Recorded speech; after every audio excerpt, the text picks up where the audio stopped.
त्यावेळेस अर्थसंकल्पाच्या माझ्या मागणीमध्ये मी या भंडारा, गोंदिया आणि पूर्व विदर्भातील मालगुजारी तलावांच्या खुलीकरणासंदर्भात आणि त्याचं अतिक्रमण काढण्यासंदर्भात मागणी केली होती। त्यानंतर मी पत्रव्यवहारही माननीय मुख्यमंत्र्यांसोबत आणि माननीय बावनकुळे साहेबांसोबत केला होता। माननीय संजय राठोड साहेब जे भूजल जलसंधारण मंत्री यांच्यासोबत केला होता आणि या सगळ्यांनी याची दखल घेत बावनकुळे साहेबांसोबत माझ्या आता 4 दिवसाआधीच या संदर्भात एक बैठक झाली आणि त्यांनी 3 दिवसाच्या आतच हा GR काढला, ज्यामध्ये सगळे जितकेही माझी मालगुजारी तलाव आहेत त्याला खुली करण्याचं काम या माध्यमातून होणार आहे। ते जे खुलीकरणात मध्ये जे कोणती रॉयल्टी न आकारता ज्याही लोकांना ज्या रस्त्यांच्या कामाला किंवा बांधण्याच्या कामाला किंवा इतर कोणत्याही शासकीय कामाला लागणारी माती आता रॉयल्टी मुक्त होणार आहे। भाऊ, किती लोकांना याचा फायदा होईल आणि किती महत्त्वाचा हा निर्णय असेल? बघा, असं आहे की गोंड राजांच्या काळात आमच्या भागातील जो कोळी समाज आहे ते मोठ्या प्रमाणात इथे आले आणि यांनी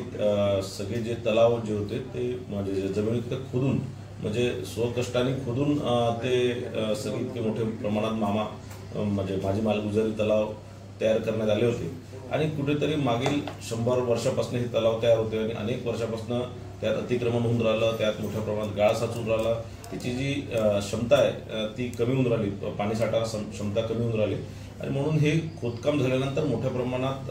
ग्राउंड वॉटर लेवल सुद्धा वाढणार, मोठ्या प्रमाणात इतर जे आपल्या ते जे आजूबाजूच्या शेतकऱ्यांनाही ते पाणी उपयोगात पडणार आणि मोठ्या प्रमाणात म्हणजे हजारो लोकांचं, लाखो लोकांचं यामध्ये, शेतकऱ्यांचं यामध्ये फायदा। बोर्डाचं विधेयक जे आहे ते पास झालेलं आहे, त्याच्यात काँग्रेस सहित अनेक जे त्यांच्या सहयोगी पक्ष त्यांनी विरोधात मतदान केलेलं। एकंदरीत या बाबतीत आता काय तुमची प्रतिक्रिया असेल? नाही, वक्त कायदा 1921 मध्ये आला होता, त्यानंतर 1931 मध्ये त्यामध्ये बदल झाला, 1954 मध्ये त्यामध्ये मोठा बदल झाला होता, पण 1995 मध्ये या कायद्याला म्हणजे या वक्त बोर्डाला असीमित अशा जे अधिकार देऊन दिले होते, कोणत्याही म्हणजे ते कोणत्याही जागेवर ते आपला हक्क दाखवू शकत होते। दुसरं, एखाद्या शेतकऱ्याच्या किंवा एखाद्या व्यक्तीच्या जागेवर जर त्यांनी हक्क दाखवला तर त्यामध्ये कुठेही अपील करण्याची मुभा त्या व्यक्तीला होती नाही, कुठेही न्याय मागण्याची मुभा होती नाही, त्याला त्या वक्त बोर्डाकडेच न्याय मागण्याचं परवानगी होती। आता या कायद्यामध्ये बदल करून मोठ्या प्रमाणात या प्रकारचे जे केसेस सुरू आहे त्याला कुठेतरी न्याय मिळणार आहे। आता हा तुम्ही डिस्ट्रिक्ट कोर्ट, रेव्हेन्यू डिपार्टमेंट किंवा हायकोर्ट किंवा सुप्रीम कोर्टमध्ये तुम्ही या संदर्भात तुम्ही दाद मागू शकता आणि ह्या लोकांनी ज्या प्रमाणात मोठ्या प्रमाणात शासकीय जागेवरतीही अतिक्रमण केलं होतं, शासकीय जागा बळकवण्याचं काम केलं होतं, त्याही मोठ्या प्रमाणात शासकीय जागा या माध्यमातून सोडण्यात येणार आहे। काँग्रेस या अमेंडमेंटला किंवा या ऍक्टला विरोध करणार हे अपेक्षितच होतं, पण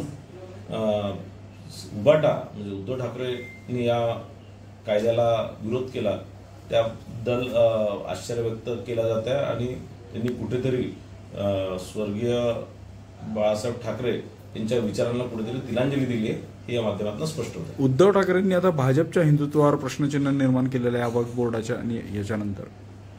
नाही, बघा, असं आहे की उद्धव ठाकरेंनी संपूर्ण महाराष्ट्राला आणि देशाला माहिती आहे की उद्धव ठाकरेंनी आपलं हिंदुत्व सोडलेलं आहे। 2019 मध्ये काँग्रेस पक्षासोबत जाऊन ज्या काँग्रेसला बाळासाहेब ठाकरेंनी विरोध केला, ज्या काँग्रेस सोबत म्हणजे बाळासाहेब ठाकरेंनी असं म्हटलं होतं की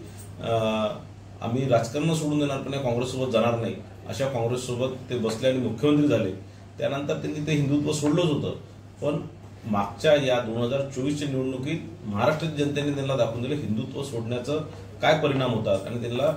56 वरनं 10 सीटांपर्यंत त्यांना आणलेलं आहे आणि म्हणून त्यांनी हिंदुत्व सोडलेलं हे याच्यात स्पष्टच होतं। संजय राऊतांनी एक प्रश्न उपस्थित केला की बेचने वाले दो है, असं आहे की संजय राऊतांना काही दुसरं काम नाही आणि ते काय बोलतात त्यांनाही समजत नाही। मला असं वाटतं काल संजय राऊतांनी एक विषय बोलले, त्यानंतर दुपारी त्याच्या विरोधातच उद्धव ठाकरेंनी दुसरा विषय बोलले आणि ते सगळे आपसात कन्फ्यूज आहे। कुठेतरी ज्या प्रमाणात महाराष्ट्राच्या जनतांनी त्यांना नाकारलेलं आहे, ज्या प्रमाणात त्यांचं एक लोकांमध्ये एक उभाठ्याच्या बद्दलचं मत खराब होत चाललेलं आहे आणि कुठेतरी मोठ्या प्रमाणात त्यांच्याबद्दल नाराजी आहे आणि त्यांना कुठेतरी त्यांचं अस्तित्व धोक्यात वाटत आहे, म्हणून या प्रकारचं रोज काहीतरी स्टेटमेंट देऊन स्वतःचं अस्तित्व राखण्याचं काम ते करतात आहे, केवळ प्रयत्न ते करतात आहे।